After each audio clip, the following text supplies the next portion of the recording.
नमस्कार, VIP news देख रहे हैं आप। मैं आपके साथ नूपुर सक्सेना। बिहार बीजेपी के प्रदेश कार्य समिति की बैठक पार्टी के प्रदेश मुख्यालय में हुई। उद्घाटन राष्ट्रीय अध्यक्ष जेपी नड्डा ने वर्चुअल माध्यम से किया। बीजेपी राष्ट्रीय कार्यालय में बने मंच से संबोधित करते हुए नड्डा ने पार्टी के जनप्रतिनिधियों, पदाधिकारियों और नेताओं को सप्ताह में 2 दिन टीकाकरण बूथ का निरीक्षण सुनिश्चित करने का टास्क दिया है।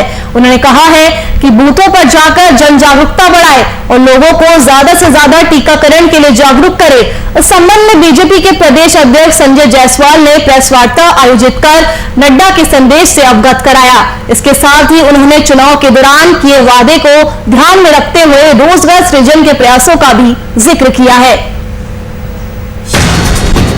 फिर एक्शन मोड में बिहार में बीजेपी, ग्राफिक्स के माध्यम से आपको बता रहे हैं बिहार बीजेपी एक बार फिर से एक्शन मोड में आ गई है। भारतीय जनता पार्टी की आज सेविंग वर्चुअल प्रदेश कार्य समिति हुई है। सेविंग वर्चुअल इस सेंस में कि पहली बात है कि प्रदेश कार्य समिति के जितने भी सदस्य थे वह अपने अपने जिला मुख्यालय में बैठे थे, एक ही स्थान पर बैठे थे, जिनसे उनसे लगातार संपर्क हो सके। और इस बैठक को माननीय राष्ट्रीय अध्यक्ष श्री जेपी नड्डा जी ने दिल्ली प्रधान कार्यालय से संबोधित किया। 6 मार्च के बाद यह दूसरी बैठक थी चुनाव के बाद, और कोरोना की विपरीत परिस्थितियों में जिस तरह से भारतीय जनता पार्टी के सभी कार्यकर्ताओं सेवा ही संगठन के माध्यम से कार्य किया, उसके लिए माननीय राष्ट्रीय अध्यक्ष जी ने बिहार के प्रदेश इकाई को धन्यवाद भी दिया और प्रदेश को कुछ कार्य राष्ट्रीय अध्यक्ष जी ने दिए हैं। फिर एक्शन मोड में बिहार में बीजेपी एक बार फिर से बिहार में एक्शन मोड में नजर आ रही है। बिहार में भारतीय जनता पार्टी प्रदेश कार्य समिति की बैठक का आयोजन किया गया। जिला अध्यक्षों के अलावा सिर्फ 100 सदस्य शामिल हुए। तो बीजेपी एक बार फिर से एक्शन मोड में नजर आ रही है। नड्डा ने बिहार बीजेपी को दिया बूस्टर डोज। तो जेपी नड्डा ने इस बैठक की अध्यक्षता की। जेपी नड्डा ने बीजेपी प्रतिनिधियों को किया निर्देशित। और इसी खबर पर अधिक जानकारी के साथ वरिष्ठ संवाददाता शशांक दुबे हमारे साथ जुड़ चुके हैं। शशांक, क्या कुछ खास रहा बिहार बीजेपी की कार्य समिति की बैठक में? समिति की बैठक आयोजित हुई है, वो वर्चुअल बैठक थी, जिसमें महत्वपूर्ण है कि राष्ट्रीय अध्यक्ष भी जुड़े थे, जेपी नड्डा जो दिल्ली से जुड़े थे। उसके अलावा पटना में जो बिहार के प्रभारी है भूपेंद्र यादव मौजूद थे, और तमाम बीजेपी के जो बिहार के जो लोग डिप्टी सीएम मौजूद थे। उसके अलावा बिहार सरकार में जो मंत्री हैं और भी जितने वरीय पदाधिकारी है, प्रदेश कार्य समिति के सदस्य, जिला अध्यक्ष है, और तमाम माध्यम से जुड़े थे। और सबसे महत्वपूर्ण है कि वहां पर राजनीतिक प्रस्ताव पास किया गया। लेकिन किसी भी जो संगठन होता है उसका राजनीतिक प्रस्ताव, जो राजनीतिक संगठन होता है उसका राजनीतिक प्रस्ताव बहुत महत्वपूर्ण होता है। और इस बैठक में जो राजनीतिक प्रस्ताव पास किया गया था उसमें कॉमन सिविल कोड की जो बात की जा रही थी, जो कॉमन सिविल कोड की बात की जा रही है,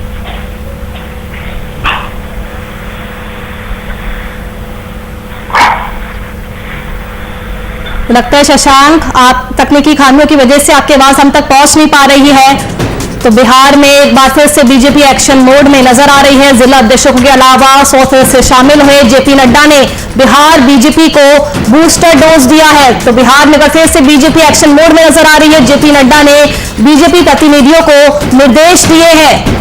प्रतिनिधियों को अपने क्षेत्र में 2 हफ्ते बिताने होंगे। तो ये जेपी नड्डा ने आदेश दिया है। बिहार के विकास में बीजेपी का भी बहुत बड़ा योगदान है। जेपी नड्डा का ऐसा कहना है कि बीजेपी का भी बहुत बड़ा योगदान है बिहार में विकास को लेकर। हम राजनीति में केवल समय बिताने के लिए नहीं आए हैं। एक बार फिर से शशांक दुबे वरिष्ठ संवाददाता हमारे साथ जुड़ गए हैं। शशांक दुबे, अपनी बात पूरी कीजिए।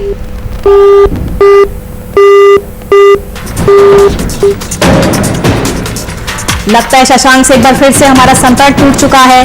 तो बिहार में बीजेपी एक बार फिर से एक्शन मोड में नजर आ गई है। नड्डा ने बिहार बीजेपी को बूस्टर डोज दिया है।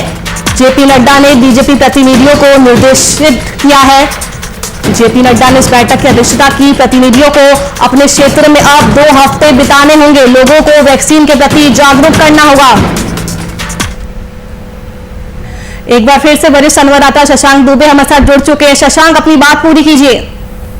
देखिए नुपुर, जो बिहार बीजेपी कार्य समिति की बैठक हुई है कई मायनों में अहम रही है। सबसे महत्वपूर्ण बात है कि इस बैठक में केंद्र सरकार के कामों पर जोर दिया गया है। केंद्र सरकार जो काम कर रही है बिहार के लिए उसको हाईलाइट किया गया है। राज्य सरकार जो नीतीश कुमार के नेतृत्व में भरोसा जताया गया है और राज्य सरकार जो काम कर रही है उसका भी लेखा जोखा प्रस्तुत किया गया है। इस बैठक में ये बताया गया है कि जो वैक्सीनेशन ड्राइव है इस पर भी पूरे देश के औसत से बिहार में बहुत अच्छा काम हो रहा है, देश में बहुत अच्छा काम हो रहा है। जो प्रधानमंत्री ने बिहार को जॉब देने की बात की थी चुनाव के दौरान में, या नीतीश कुमार सरकार ने भी ये माना था कि बिहार सरकार में इतने लोगों को रोजगार दिया जाएगा, उन तमाम दिशाओं में बहुत ही अच्छा काम हो रहा है, सकारात्मक काम हो रहा है। तमाम विभागों में नौकरियां निकाली जा रही हैं, रोजगार के सृजन उपलब्ध कराए जा रहे हैं। उसके अलावा तमाम चीजों पर जो सामाजिक दायित्व है संगठन के उस पर भी चर्चा की गई है। तमाम जिलाध्यक्षों को, तमाम कार्यकर्ताओं से आह्वान किया गया है कि जो भी सामाजिक दायित्व है संगठन के रूप में और एक राष्ट्र कहीं ना कहीं जो पार्टी है उसके रूप में पूरी तरह से उसका निर्वहन कार्यकर्ता करें। जो वैक्सीनेशन ड्राइव चल रहा है इसको आगे बढ़ाएं, लोगों को जागरूक करें। लेकिन महत्वपूर्ण जो विषय था इसमें राजनीतिक प्रस्ताव था। लेकिन इसमें एक राजनीतिक प्रस्ताव पास किया गया है जो तमाम कार्य समितियों में होता है। इस राजनीतिक प्रस्ताव को जो डिप्टी सीएम है तारकिशोर प्रसाद उन्होंने पढ़ा और उसका समर्थन दूसरे डिप्टी सीएम ने किया, तमाम मंत्रियों ने किया।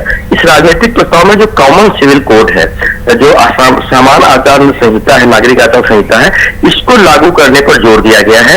इसको लागू करने के प्रति संकल्प जताया गया है और ये कहा गया है कि जो मोदी की सरकार है उन्होंने तमाम मुद्दे जो कभी असंभव माने जाते थे उन तमाम मुद्दों के प्रति काम करके दिखाया है, चाहे वो 3 तलाक का मुद्दा रहा हो या फिर धारा 370। शशांक, बिहार में विकास के नाम पर 15 सालों से राजनीति हो रही है, लगातार वोट मांगे जाते हैं। जेडीयू नीतीश को विकास पुरुष के तौर पर पेश करती है और ऐसा माना जाता है कि इन सालों में बिहार बीजेपी नीतीश सरकार में हिस्सेदार नहीं बल्कि सिर्फ बी टीम बनकर रह गई है और इसलिए जेपी नड्डा चाहते हैं कि अब बीजेपी कार्यकर्ता घर घर जाए और बताए कि बीजेपी के बगैर बिहार में विकास संभव नहीं है।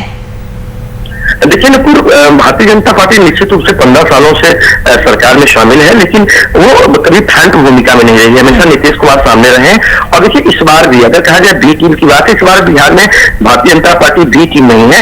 अगर संख्या के बल पर आधार पर देखा जाए तो बिहार में ए टीम है, उसके 74 एमएलए हैं, जबकि जदयू के 43 एमएलए हैं, 2-3 एमएलए और मिलाए गए हैं। लेकिन कहीं न कहीं जब चुनाव लड़ा गया था तो नीतीश कुमार के नेतृत्व में चुनाव लड़ा गया था।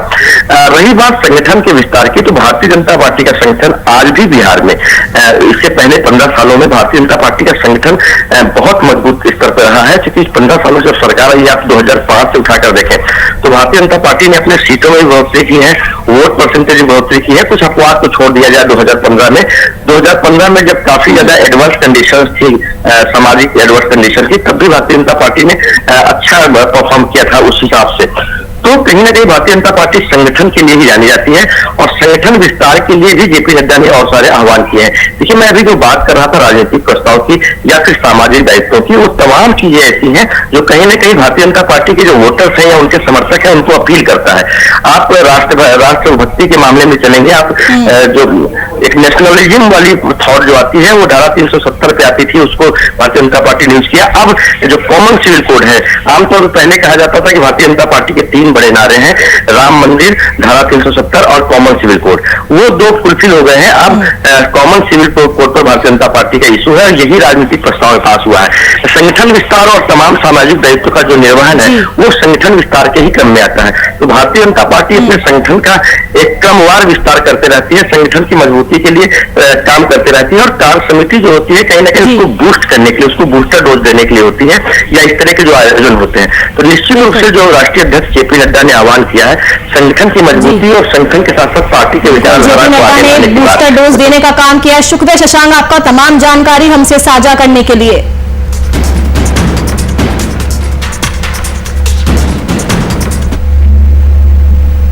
अपने विधानसभा क्षेत्र में बीते दिन दौरे पर गए तेजस्वी यादव ने एनडीए को लेकर एक बड़ा बयान दिया है। उस बयान के बाद एनडीए पक्ष में प्रतिक्रियाओं की बाढ़ सी आ गई है। उनके बयान पर जेडीयू के राष्ट्रीय अध्यक्ष आरसीपी सिंह ने चुटकी ली है और अपनी प्रतिक्रिया जाहिर की है। मीडिया को संबोधित करते हुए उन्होंने कहा कि सरकार बनना और गिरना चुनाव के समय होता है। वहीं तेजस्वी पर टिप्पणी करते हुए कहा कि तेजस्वी बिना मौसम आम गिरने का इंतजार कर रहे हैं। वहीं उन्होंने चिराग पासवान को दिए गए तेजस्वी यादव के ऑफर पर कहा कि दोनों का कॉमन बैकग्राउंड है।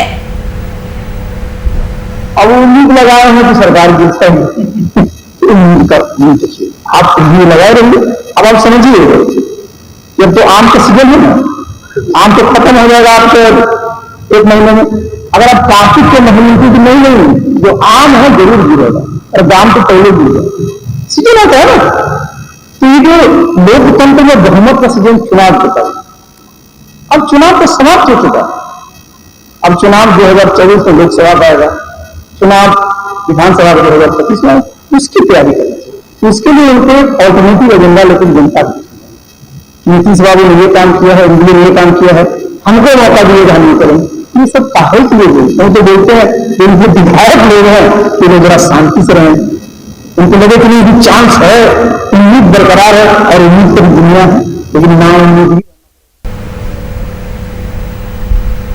तो आरसीपी सिंह ने तेजस्वी के बयानों पर चुटकी ली, कहा बिना मौसम आम गिरने का इंतजार कर रहे हैं तेजस्वी यादव। जिस तरह से तेजस्वी यादव ने सरकार गिरने की बात कही थी, अब उसी पर आरसीपी सिंह ने तंज कसा है। चलिए बढ़ते हैं आगे।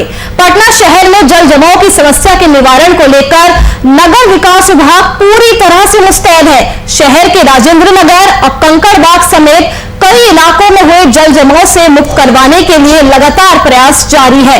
इसी बीच राज्य के पथ निर्माण मंत्री नितिन नवीन ने सरकारी आवासों में जल जमाव का कारण इको पार्क के पास सम्प हाउस की तकनीकी खराबी को बताया है। वहीं पटना के निचले इलाकों में हुए जल जमाव को लेकर मंत्री ने विभाग द्वारा दोषी अधिकारियों पर कार्रवाई करने की बात कही है। पटना नहीं बिगड़ी है, जो निचले इलाके में कुछ जगह था पानी निकलने का, और हमने शुरू से कहा है कि पटना में जब अगर हेवी रेनफॉल होता है तो 6 से 8 घंटे लगते हैं पानी के लिए। पटना का जो अपना बना हुआ है कटोरा में, तो कई जगह इलाकों में हमें ड्रेन आउट करना पड़ता है। कुछ जगह जहाँ कमियाँ नहीं है, चाहे वो विधानसभा परिसर के अंदर का जो जमाव का है, जो कमियाँ नहीं, उस पर भी विभाग ने और नगर विकास मंत्री ने जिन्हें संज्ञान दिया है और उस पर जो भी लोगों ने कमियाँ की उस पर कार्रवाई भी की जाएगी। लेकिन बाकी आप इलाकों को देखिए, आज राजेंद्र नगर का लोहानीपुर का इलाका आप जाइए, हम लोग भी यहाँ रहते हैं, जो पिछले समय में पानी नहीं था सब पानी निकला। कंगड़ा का जो चंदमारी रोड का पानी था सब में निकला हुआ है। जहाँ जो पॉकेट में नीचे इलाके में वहाँ पानी में एक जगह कमियाँ नजर आई हैं, जो इस विषय पर सभी लोगों ने संज्ञान दिया है कि इको पार्क के पास सम्प का कुछ खराबी आई थी, उसके कारण कुछ प्रॉब्लम आया है, उसको भी दूर किया जाए। लेकिन ये है कि 6 से 8 घंटे में जो नगर निगम प्रशासन और बुको ने कहा था, उसमें 90% इलाकों में सफलता